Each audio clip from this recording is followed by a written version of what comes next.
طيب ركز معي بعض الكلمات المهمة للمستويات المبتدئة. بيت home home، في كلمة قريبة منها تعني منزل وهي house house تعني منزل، وhome تعني بيت. مدرسة school school، هذا الحرفين مع بعض مثل حرف الكاف باللغة العربية school school. صديق friend friend. اسم name name.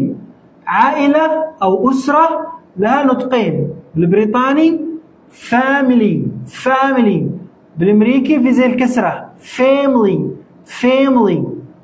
وقت time time. يوم day day. ليل night night. طعام food food. حديقة تكون عليكم في التعليقات. أتمنى تكونوا استفدتم. معكم الرحمن.